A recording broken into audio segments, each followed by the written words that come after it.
Hey, everybody. My name is Eli Smith. I'm the director of the Faith-Based Housing Initiative. Thank you all so much for joining us today. We're really excited to chat with you all. We think this is going to be a really great presentation and chat about how faith communities can help create stronger communities. Um, I'm excited to be talking with Norm and Sara Joy today. They're both really amazing experts in this space, and I hope that you all will get a lot out of this. I'm going to share my screen really quick and we can give you all a brief overview of kind of what the faith-based housing movement is and also how that kind of ties in with how faith communities can create strong communities, whether that's building housing or doing other things with their property. So to get us started, the question is, what is faith-based housing, right? So if you all are not familiar with this movement, um, it's a movement that's really been going on over the past few years and has really taken off, especially since the COVID pandemic. And really, in its simplest form, the faith-based housing movement is building housing on faith-owned land, right? Um, but along with that, this Yes in God's Backyard legislation has been coming through a lot of state houses to kind of encourage faith institutions um, to build housing on their land and unlock that land for new housing development. But really, at its most broadest definition, and kind of what we're going to be talking about today, it's reconnecting ministry with the built environment. So whether that's building housing or turning your facilities into a community space or basketball courts or tennis courts or whatever, really what we're going to be talking about today is how do you reconnect ministry with the built environment so that church properties can really truly serve their communities and their entire neighborhoods. So here's a great rendering from a project in South Bend, Indiana, that some folks at the Notre Dame School of Architecture did, that kind of shows what this movement can be. Um, and so you can see on the left that here's the church property with a few parking lots and some empty land and an empty building on the back side of one of them. And really, what the goal of this kind of charrette was to try to figure out how do we turn that land into something that's more productive for the community, that interacts with the rest of the city better than an empty parking lot and an empty piece of land, right? So this is kind of the one of the gold standards for what you can do with faith property and what that can look like. So why is this happening right now? Really, we see three crises that are happening that are kind of forming this movement and why it's taken off since, especially since the COVID pandemic. So first of all, the housing crisis has been a really big issue, and a lot of folks have been trying to think about how can we bring new land online to build housing, um, and bring down housing costs for folks, right? But then there are also these other two crises that are really crucial to forming this faith-based housing movement.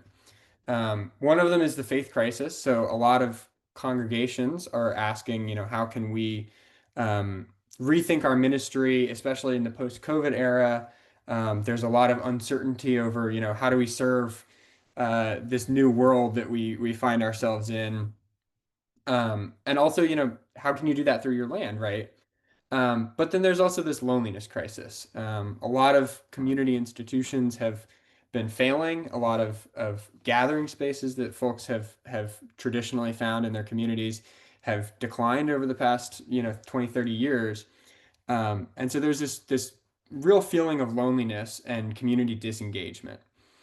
And a lot of congregations, a lot of faith institutions have been asking, how can we solve this loneliness crisis through rethinking our property holdings to create better community and strengthen those community institutions? So this is a little bit about my work at the Faith-Based Housing Initiative. Um, Kind of as for posterity, Sara Joy is actually one of our partners at the Faith-Based Housing Initiative, and so she's helping us as well. And our mission is to provide vision and training for faith communities, specifically oriented towards building housing. So we really focus on these small-scale village-style developments.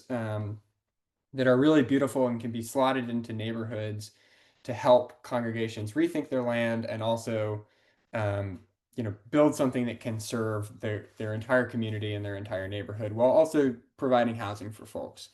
Um, so right now we are in the process of recruiting 4 different cohorts nationwide, who will go through 6 months of training. Each of these cohorts has 5 congregations in it. So in that 6 months of training, we will teach them how to vision their site plan and come up with site plans with the help of architects. We help them learn about the development process and how to do the financial side of things and how to make all the math work out well so that they can actually get a project done. And then we also give them, inspiration and teach them about this faith-based housing movement and what it looks like nationally. Give them case studies to hold on to and learn from so that when they're thinking about going through this process, they're better informed. Um, so here's kind of a example site plan from some of the stuff that we've done. This is a church in Durham, North Carolina, where we're based, who was really looking to do housing, and they thought that they had to do a really ugly 4-story building with a giant parking lot, and we kind of showed that they don't necessarily have to do that, that they can build this really beautiful, beautiful cottage court kind of style development that serves the entire neighborhood and turns that into more than just a roof over somebody's head. Um, but really serves those other crises as well as the housing crisis, the loneliness and the faith crisis. This inspires faith in folks and it gives them better community. So that's a little bit about us here at the Faith-Based Housing Initiative and my work, and a little bit about the broader faith-based housing movement. So now I'm going to turn it over to Sara Joy and then to Norm, and they can both talk about their work. After Sara Joy presents and Norm presents, then we're going to get into a Q&A, and I will lead a Q&A, and then at the end we can do a Q&A that's open to the rest of the call, and we can hear from you all and hear what your questions are. Well, thank you, Eli, for sharing, and thank you for having me join this webinar. It's great to be with you all today. As Eli shared, I've been helping with the Faith-Based Housing Initiative. We're excited to get this thing off the ground and going because we think it's a really valuable tool for churches to be using across the country as they rethink their land and their connections to the community. For those of you who don't know, I run an organization called Proximity Project, and my work is specifically to work with churches and provide consulting on placemaking and development with their property. I say that Proximity Project exists to educate and activate churches to be stewards for the common good of their neighborhood.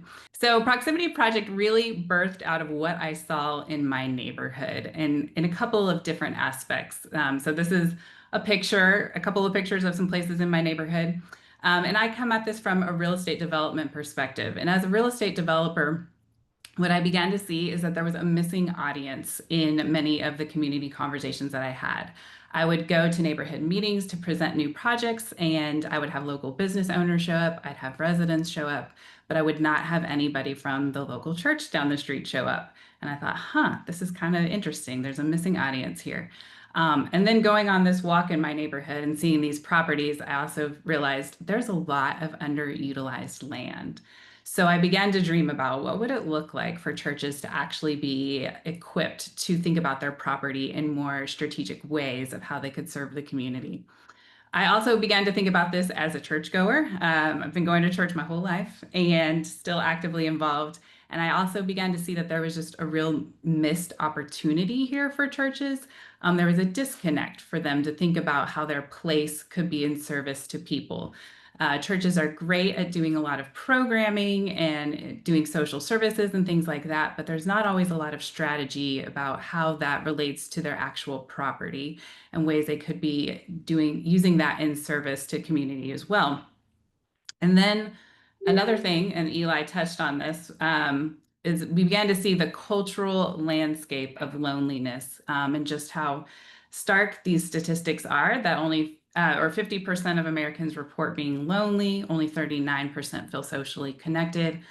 So we just begin to see that there's a real need for churches to be a place of community connection and reaching out to those in their neighborhood. And so those couple of realities led me to start Proximity Project. And the work that I do now is kind of on two levels. I like to engage on the placemaking side of things and the real estate development side of things. So, placemaking, this is what I call the transforming church spaces to pass through into welcoming places to be for community connection. I like to start here with churches because a lot of times the idea of doing something new with your property and your land can feel really intimidating and feel kind of risky at times. And so this is a great way for churches to begin to dip their toe in the water and understand what are the small things that they can do to even begin that conversation and to invite people into their space. Um, and really begin to use their property as a place of neighborhood hospitality. So this takes many shapes from things as courtyards and dog parks and community gardens. Again, as I work with churches, I share with them a lot of times what are the 5 easy things that you can begin doing tomorrow to consider how your property could serve in placemaking in your community. And it might be as simple as adding beauty or some wayfinding to your property, thinking about places to rest. All of these things are very small scale, easy entry points that churches can begin considering. So here are some examples of churches who are doing some cool things. We have a community brick oven just down the street from me that a church uses to invite neighbors in to bake bread and pizzas and have these community nights on their lawn. There's a lot of churches that have been doing dog parks more recently, and so that's another one that comes up quite often, or labyrinths. So different ways, again, just to invite people to use your property as a space for neighborhood connection and gathering. Eli touched on this too. Basketball courts, pickleball courts, bike maintenance, festivals, all of those things are things that churches can be considered or can consider doing. But we also recognize that there is a lot of land available across the country as well. So if you Google, underutilized church land or church land for development, things like that, you'll get statistics that range anywhere from 300 acres in Seattle to 6,000 acres in the Atlanta metro. So the reality is that churches have a lot of land in this country. And so as Eli alluded to earlier, we also are in a housing crisis. So I began to ask the question again of what is the opportunity for churches to do more with their land? And so this is where a lot of my work comes into play too, is as I began asking those questions, I began to realize that there's a lot that gets lost in translation between mission and real estate. And so oftentimes I find myself playing the role of translator between these two parties. And so this is a slide here that kind of characterizes those two languages that we see oftentimes that feel like they're competing, but not necessarily.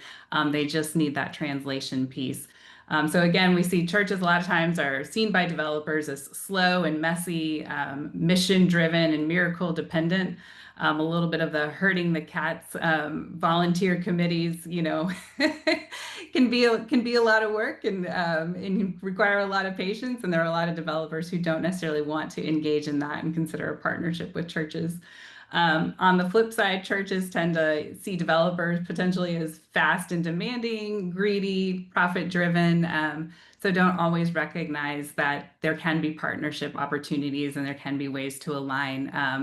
And they just don't understand market realities sometimes. And so again, helping play that translation role between those two entities has been a lot of fun and in my work. So I'm going to share a quick example here to give you a sense of how that's taken place here in the Twin Cities with some of the work I've done.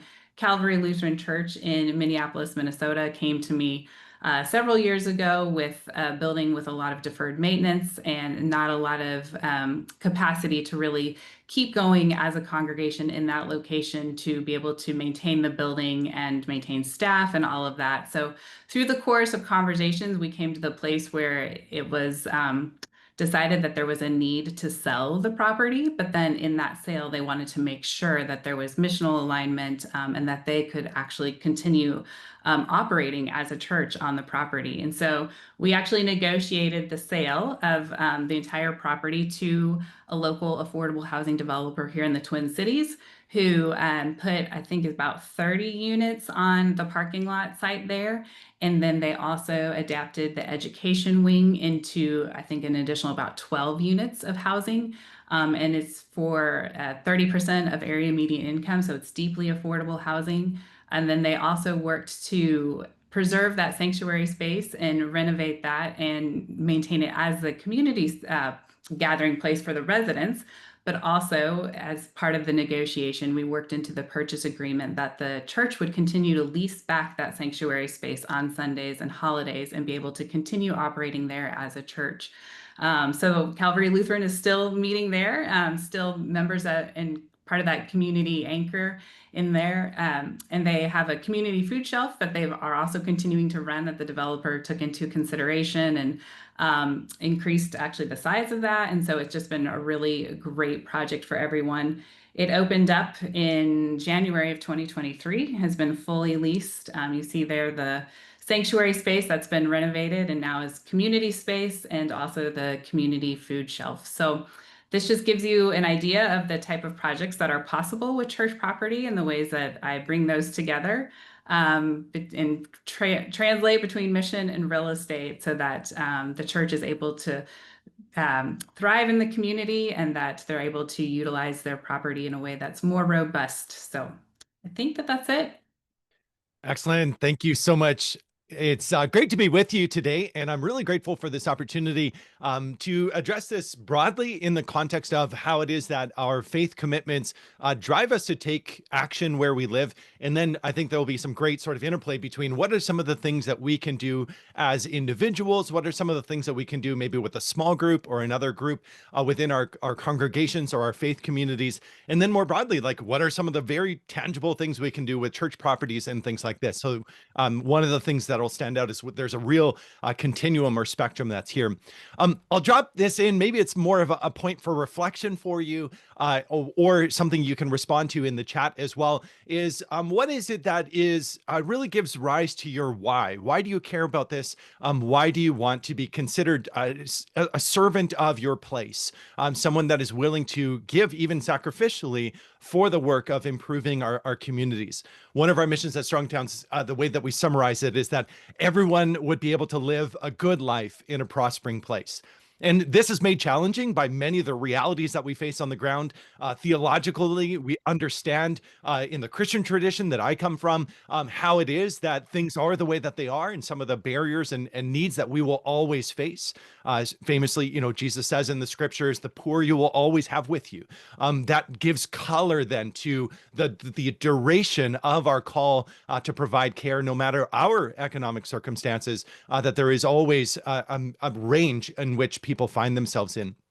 But as we think of this from the perspective of working within our communities, and again, this can be from a lot of different religious traditions that we find ourselves with this vision. But one of the things in the Christian tradition from Genesis to Revelation is that move from a well-supplied garden, the Garden of Eden being this incredibly engineered place that the Lord had established. I wrote in an article that God is the first public works engineer because he's doing all the waterworks, he's doing all of the plantings, he's doing all of the core work of creating a great habitat. And out of that, it's fascinating in the scriptural pathway that it gives rise to a glorious city. Therefore, every Christian is someone that needs to be a good urbanist at heart, because you're destined for a great city and have that consideration that we are not creating that city in this world yet. But what we are doing is we can begin to give thought to that question as servants of our places. What would be features of a glorious city that has no need of the moon or the sun because the Lord will light it? In that context, what would people do? What would our calling continue to look like as we labor together? A text that really stands out in the Jewish and Christian tradition, Islam also takes up this text in its own reflections, is Isaiah chapter 58, verse 6. Here, I love the way that Eugene Peterson in the Message has laid this out, but he lays out this as a paraphrase of the text, that the Lord is speaking to his people, and he says, this is the kind of fast day that I'm after, breaking the chains of injustice, getting rid of exploitation in the workplace, freeing the oppressed, and canceling debts. all of those are still visibly needed in our communities, still visibly a responsibility upon us, a challenge that we face in our social policy, in our consideration of these things. But I want to apply that to the question of built property and the things that we own or the things that we have access to. As we think like, hey, maybe I'm in a place where I don't think that I have a critical mass in my community to do something quite like what Sara Joy has described with our church property. The congregation that I'm a part of, an Anglican church, we rent a building. So we actually don't have sort of landholding capacity. And yet we have many of the other things that are available to us, especially when we layer in a rich faith term of the idea of mercy. And again, this is found in many different traditions, but the idea of mercy is that it is something that we give that is costly to the giver. Because, again, within the Christian story, God is chiefly merciful to us, giving costly things to us that we receive at no cost, that there's not a reciprocity there. And as we think about this in the context of how this would transform our commitment, one of the things that might look like is, for example, very concretely, if some parking spaces were removed in order to have more bike parking, that would come at the cost of the person who always parked there.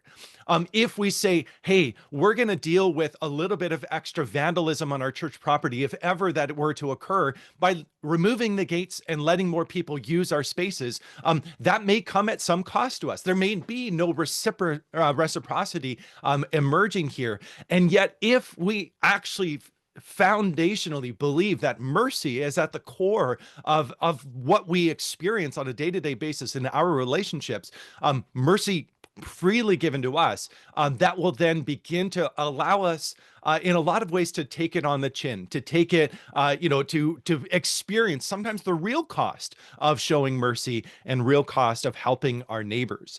And so again, as we think about this, this is not merely just for our church properties, but also the way that we engage as good residents, as good participants. And I was challenged by this because in my story, serving for 10 years as a pastor of a congregation, I knew and loved the members of the congregation, and I grew to try to understand and know and love the members of my neighborhood. But I often found that, as Sara Joy said, the churches and other groups were sort of sitting on the sidelines and never really interested in asking questions about things like housing policy. Not that any congregation needs to have a policy or a stance on these things, but members were almost blithely unaware of what was happening around them. And this could look like things like saying, oh yeah, we need to provide more opportunities for the poor in our community. Let's do food service for them. Let's do other types of things, but simultaneously signing on to petitions to enshrine minimum lot sizes and to push back on things like sidewalk repair and other types of tools like this. I had a friend who was baffled by the fact that in his community, members of his church kept voting down every proposal to increase school taxes. And he said, why would we be doing things that actively harm our residents, our neighbors, because we are concerned about the impact that it has for us in our pocketbooks, in our property values, in the various things that we take here. And so with some of the liberty of a preacher, I'm going to lay before us the obligation to say we have to consider sometimes even our stances on the public realm can be informed by mercy, that we don't need to have everything be reciprocal, that our actions to open up our neighborhoods, to improve our places, from Strongtown's perspective, we would say absolutely does improve your property value. Over time, you will see and reap the benefits of living in a more vibrant, more prosperous community. But even if that were not to occur, or even if that doesn't occur in the near term, there's still good reason to be engaged in these things. And this is, again, picking up that Isaiah passage. I'm interested in seeing you do this. Share your food with the hungry, invite the homeless poor into your homes, put clothes on the shivering ill-clad, be available to your own families. Do this and the lights will turn on. Your lives will turn around at once. Your righteousness will pave your way. The God of glory will secure your passage. Then when you pray, God will answer. You'll call out for help and I'll say, here I am. This rich text addressed to the exile community, giving them this vision of what it would be to live in a place where there was justice and mercy flowing. Powerful here. I'll always show you where to go. I'll give you, so this is God's gift of a full life in the emptiest of places. And we certainly have neighborhoods and we have places within our communities, even as we address the loneliness, sort of the hollowing out of the soul of our communities. One of the things that we can see is that a lot of our, even what places that appear to be fine actually feel extremely empty. So that the Lord says, I will give you firm muscles, strong bones. That helps when you're building community, doesn't it? You'll be like a well-watered garden, a gurgling spring that never runs dry. And imagine, so this for me is part of my, my why, my reason why I'm driven to be part of the Strong Towns movement, working across all sorts of different layers in our society. But that call to use the old rubble of past lives to build anew, to rebuild the foundations from out of your past. Um, some of our older church properties almost start to resemble that rubble that we can now begin to breathe fresh life into. Some of what we have accessible to us, things that we can donate to a community land trust to help a faith-based housing project move forward. All of those tools are things that we can see giving rise to what we need in our places. And then taking it as a personal challenge. Would you be known as someone who can fix anything, restore old ruins, rebuild and renovate, and make the community livable again? And this stands out to me in all of the reason why, as we bring this to our parishioners or congregants, members of a synagogue or members of a temple together, to say, are we those that want to make our communities livable again? What about what does this have to do with homes? Well, fixing anything, restoring old ruins, rebuilding and renovating. It's interesting that in the prophetic vision, this was the expectation of what you would do when you returned to cities that had been decimated. But you would actively, in that context, be welcoming new types of housing. You would be addressing existing rules which privilege the wealthy and expose the vulnerable to risks. The simultaneous challenge of people living without while others have a lot. And we see this in the challenge that we face in our communities as the growing size of homes is at a mismatch with the number of residents that are in there. This is not a consequence of an increased shelter need on the part of individuals, but actually a result of locking in investment statuses, locking in the potential for greater gains, locking in what the realtor tells you when you buy up front, that this home, because it's larger than all the others, is a better investment for you. Well, when we think of what does that mean in the longer term for our communities, it's not just that we're saying don't have big homes, but it actually asks the question, are we simultaneously standing in the way of homes being introduced in our community that would have a more nimble footprint, more capable of providing homes? When people take a look at some of the projects proposed on church properties, for example, they say, well, I wouldn't live in a property like that. And the reality is they're not being asked to, but they can make those types of things available to others in our communities. This has application to how we view our streets, making our communities vibrant again, livable again, safe and dignified and honorable again. Mercy means making room for the vulnerable. Mercy means adding a little longer to your trip as you go through a school zone so that no one is struck or killed. Mercy compels us to examine how we might change for others' well-being. And I know and believe that we have a massive audience that is already inclined to say, I want to show mercy. And so I think some of our work of building coalitions in the community really can lean into this, that we even accept and be open that there will be some cost, but it's worth it. Even if there was no repayment, it would still be worth doing because we believe this. For example, looking at the way that we use space, this is right next to the Eiffel Tower, and you can see the contrast between how much is allocated to moving people, one or two occupants in a vehicle, compared to just the portion that's made available for those that are on foot or those that are using these spaces in other ways. And then that work of creating livable places, dog parks, the whimsical things, the beautiful things that we can create in our spaces, the community gardens, the gathering spaces, making the community livable again. You could say this after war. That was where primarily Isaiah 58 was describing the context after war. You could also say this would be a situation where after periods of extensive greed and sort of capitulating to sort of carnal or base instincts, that we need to find ways to make our communities livable again. or it can look like after an ill-fated experiment. And there I'm referencing our Strong Towns language about the suburban experiment being a failed means of trying to create lasting prosperity, but not actually having the capacity to do this. And in this context, we definitely can say we know what it is to address the consequences of our cities after war has devastated them, or after natural disasters have occurred, or even after periods where we let the robber barons run loose in our communities, and now we've started to reclaim some of our social fabric. But what about the built environment? What about those elements where we see 6,000 acres consumed by church properties in the Atlanta metro? The question is, have we made good use of that? Have we been good stewards of those spaces, and so much more? So one of the consequences of this is seeing the things that we've banned versus the things that we have subsidized, and the impact that it has on our places. Finally, I'm going to share and then turn it over is when we think about the parable of the Good Samaritan, I want to leave you with this. If this is part of your faith tradition, or else it's part of a story that's familiar to you. Jesus tells the parable of a man walking down a road, and he is beset by robbers.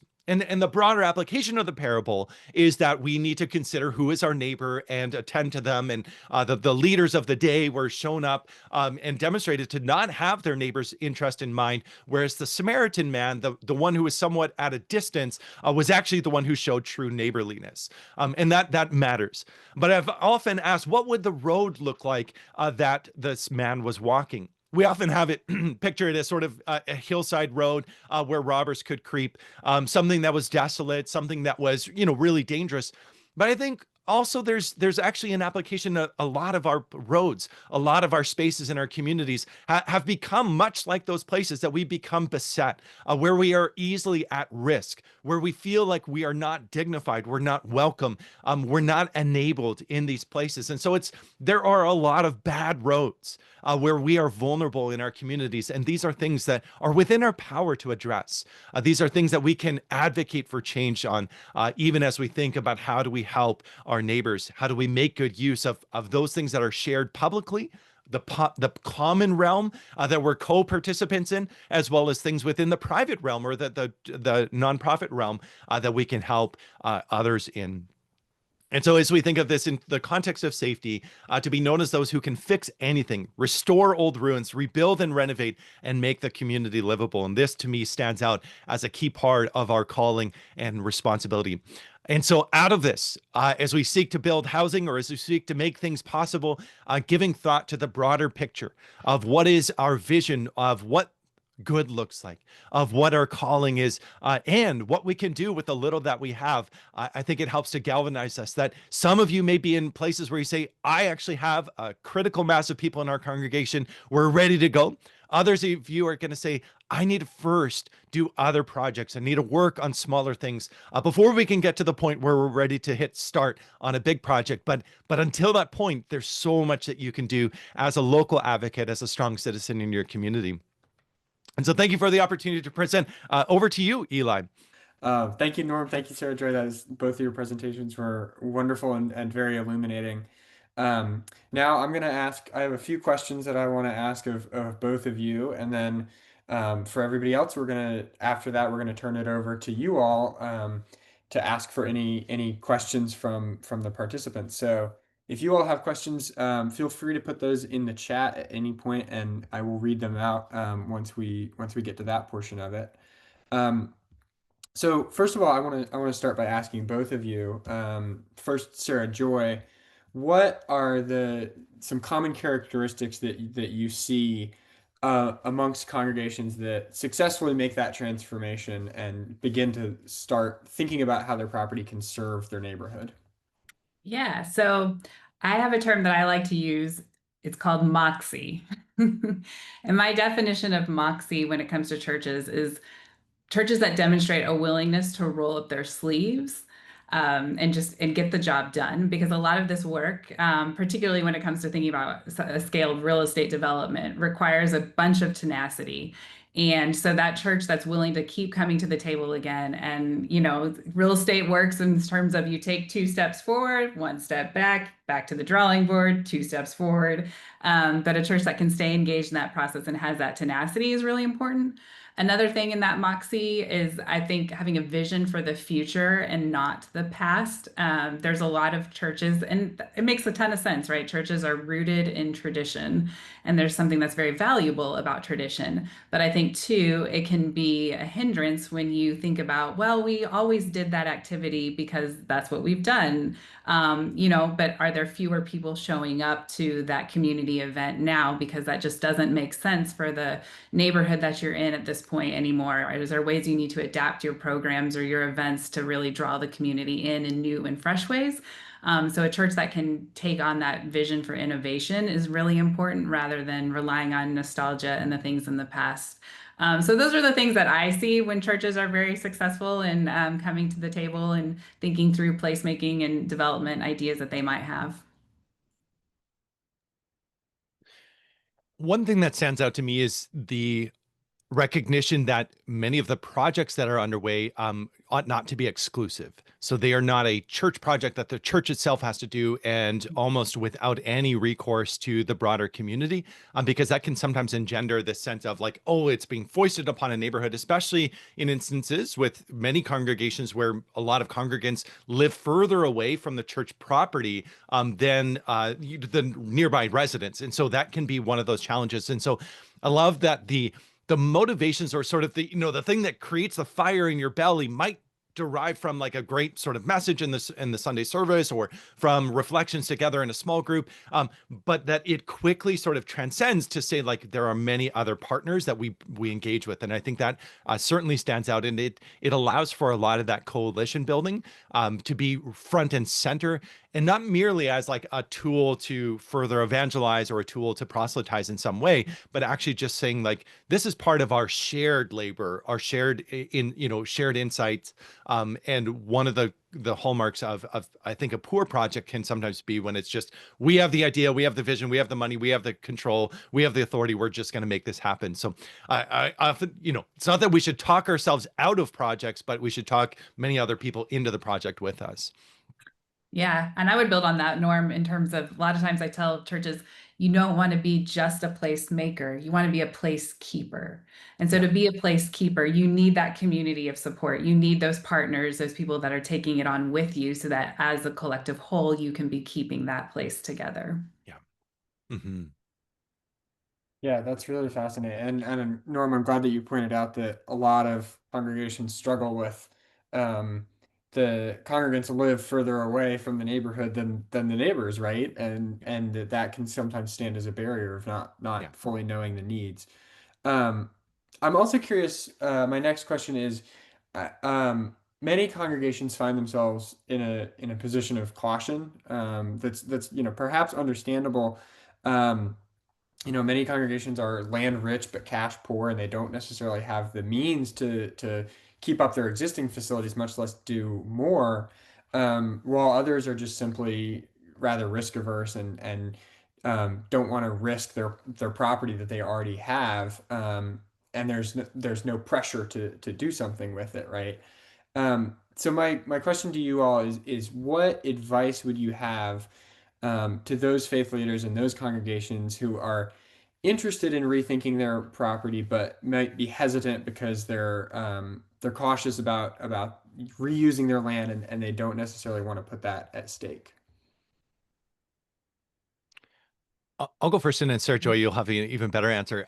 One of the elements is there's a lot of freedom and flexibility to use things like land leases, where you are assigning a portion of a property, a parcel on the site that is available. And this can look more like small scale projects, where you might actually like section off one portion as a for sale item and you sell that, but then you basically use that to cash flow the construction of new rental housing or new sort of long lease housing that's available on that site, where you retain that core ownership and the opportunity that, in 50 years, 60 years, you have the opportunity to reclaim that at whenever you are ready to, yeah, do something more with the site. I think that there's this wisdom of the, the past generations, which is never sell land. Always hold on to it. You never know when you're going to need it. And we know of many short-sighted moments where a congregation in a moment of financial difficulty has simply stepped out and said, okay, we're going to sell off the parking lot, and we'll figure it out. And then later they're growing again and they realize we can't find the space that we need. That would definitely be one of those considerations. But this might look like establishing a community land trust with a relationship with the congregation. The other challenge is that you sometimes need to figure out who can be that longer term steward of that space if it's not being used for sort of the prime, quote unquote primary, which is gatherings and parking. I think we often get into a really like bare minimum version of what we need to do. So even the amount of land that's just paved, so that way we don't have to do any more maintenance on it. The idea of using asphalt to cut down on your mowing comes at a great cost and creates the conditions in which like you just are locking in this idea of what that space has to be. So that would be one of those considerations. Those longer term leases would be an option that like a private developer that's just looking to cash out, they're going to step away because they're not interested in that. But a lot of your for cause or for sort of impact development projects, we see a growing number of boomers that have funds that have worked in industry for many years, and they want to do good. They want to be able to partner. They want to have some skin in the game themselves, but also encourage groups to have that buy-in as well. So that would be one consideration. Sara Joy, you've seen probably a lot more sort of land assemblies and things like that. So love your thoughts too. Oh.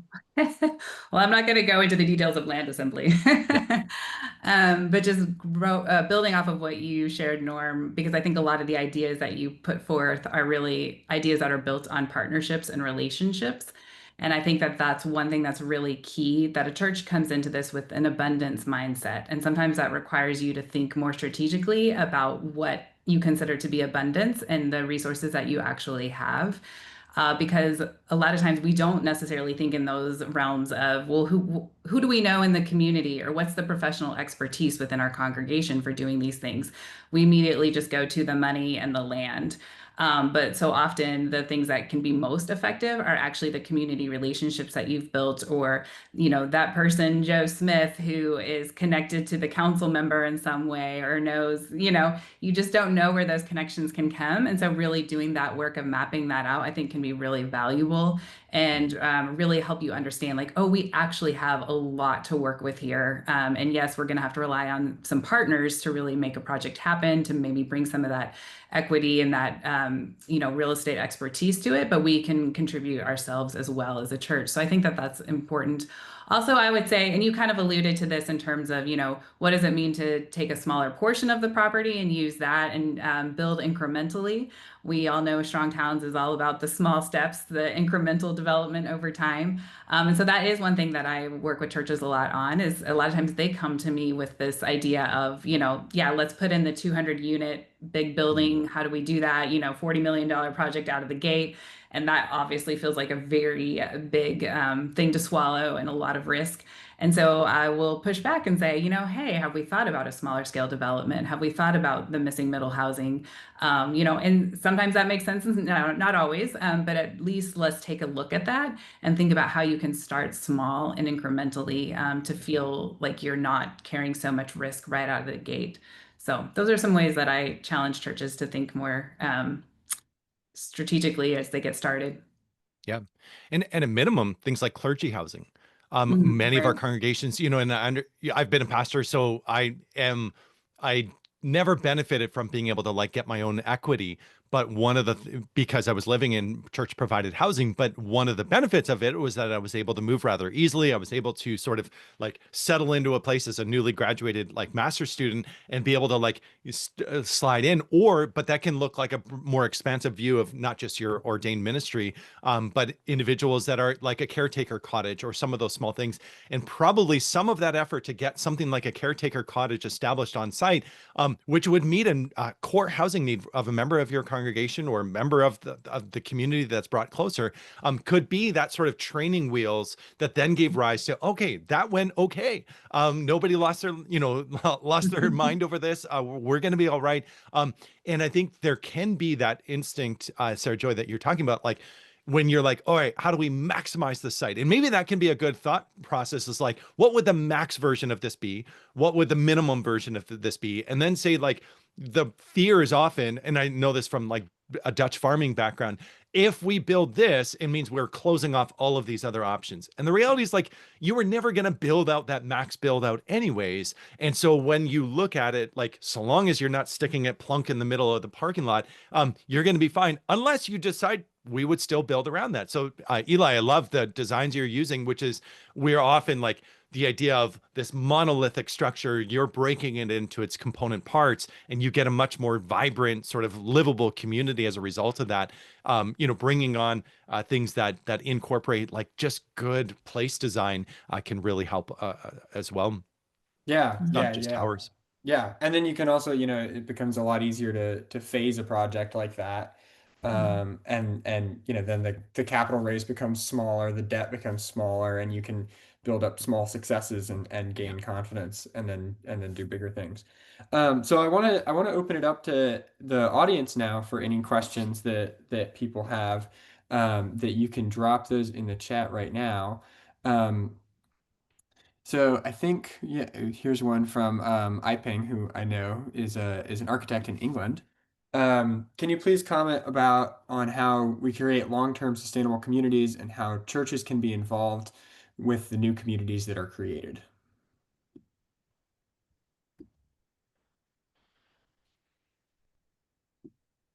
So new communities that are created, I'm reading as like essentially new purpose-built neighborhoods, Hmm. newly established communities. A lot of that does, there's been an interesting sort of siphoning off of the resources that would in previous generations have been provided to a neighborhood. So first being retail, being sort of sequestered off to the side. So new communities already sort of being impoverished by not having sort of any kind of thriving, like small scale retail incorporated into it. Sidewalks for quite a long time were not even considered like something that would be provided within those types of new communities. So you're already 0 for 2 in the sense of like creating walkable communities. And then another one was like any kind of public space. So you would see developer provided parks, but there's such a clamor for school sites, daycare sites, other types of like other types of amenities that like the older pattern of reserving places for a mosque or synagogue or a church to be established, like those are sequestered off to the industrial parks now in a lot of our communities. So it's a challenge that like one thing might look like advocating that any kind of for-profit developer who has a vision of like creating strong communities really does need to include those like Robert Putnam places where people go to do things other than just bowling alone. And that would include like houses of worship within that context. And then the other thing would just be creating the potential for that to be at the heart rather than at the periphery of these types of communities. But this is the challenge in these newer communities. And you can see that even like I was driving through Salt Lake City on the freeway, and they have transit-oriented developments, but those transit-oriented developments do not include public realm space beyond the first level, which is just like green space. And we've got some great Strong Towns articles on like green space is not actually fruitful. Like it's just sort of window dressing in a lot of cases, unless it's a really like deliberate effort to make a good park, a linear park, or things like that. So we kind of have this challenge that like we're skipping a lot of steps needed to build good communities. And we're trying to shoehorn in childcare. We're trying to shoehorn in other types of third spaces and gathering places like that. But I love the idea that like as new communities are being created, that churches are identifying opportunities to say, hey, would you consider a portion of that land being, if the congregation would, if you're church planting to be up front, say, we would love to have a space in your new residential community. That would be one of the considerations. I think, do you want to clarify, and then maybe Sara Joy will that clean up? Yeah, actually, I was gonna say, Sarah Joy, can you speak Mm. to, I think that the flip side of that question is then, if, say you have a congregation that creates a neighborhood around their church, what are Oh, some yeah. strategies for the congregation then interacting with the Right. that new neighborhood and those new residents in a productive and meaningful way? Yeah. So again, too, I think that public space component is so important because that affords the opportunity for people to actually encounter one another, right? And start to build those relationships. And I always encourage churches to think about you don't necessarily need to go out and create a bunch of new programs, but what are you doing as a church inside that can be taken outside? And it's surprising actually how many things could be taken outside. And so thinking about how are you creating public spaces that allow for that those programs to be taken outside so then the community can be involved in them in ways that feel less intimidating, that they don't necessarily need to come into the church doors to engage the people in the church, but that you're actually doing that in public space. And there's something that's very like valuable to the human psyche about not having to walk into that through that threshold into the interior of a space when that feels intimidating and unknown. So those are some things that I encourage churches to really think about as they're developing those new communities and environments for people to come and inhabit. Yeah, so that's kind of where I start with churches. Mhm. Yeah, that's fascinating.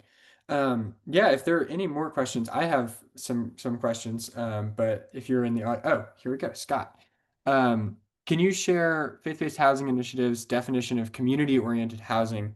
Does it refer to design principles or profit/AMI principles?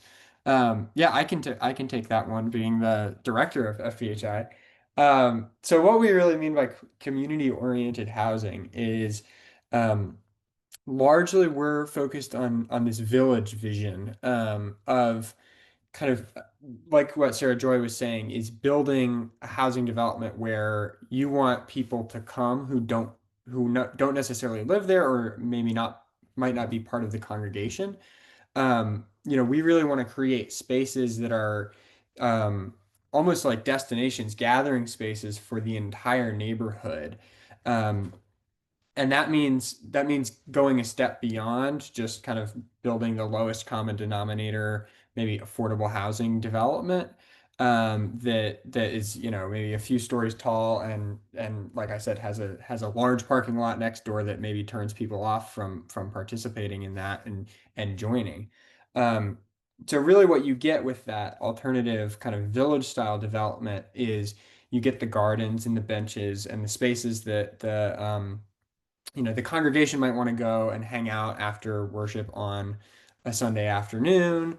The and vice versa, that the residents want to then interact with the church as almost like in the existing sanctuary facilities as almost like a civic building that's anchoring that community, rather than the two being divorced. And to answer the second portion of your question about design principles or profit AMI principles, largely that's a design principle. What we find is that much of the larger kind of affordable housing development that bases itself off of AMI principles ends up kind of being divorced from the design, and then you get something that is somewhat monolithic and it's affordable, but it's only providing a roof over somebody's head and not necessarily a deep, meaningful sense of place. And we really believe that you can do both of those things. I think that, depending on the congregation's specific goals, you can do both of those things and still provide affordable housing, but also make it more beautiful, and orient that towards the community. Next, we have a question from Brett. He says, "We're a small faith-based homeless shelter that partners with numerous churches and denominations, and they own 4+ acres of land adjacent to the shelter. They're in great need of affordable style village transitional living in this space, and they're researching federal home loan bank loans. I'm curious, Norm or Sarah Joy, do either of you know about that program?" I've not worked specifically with that one, no.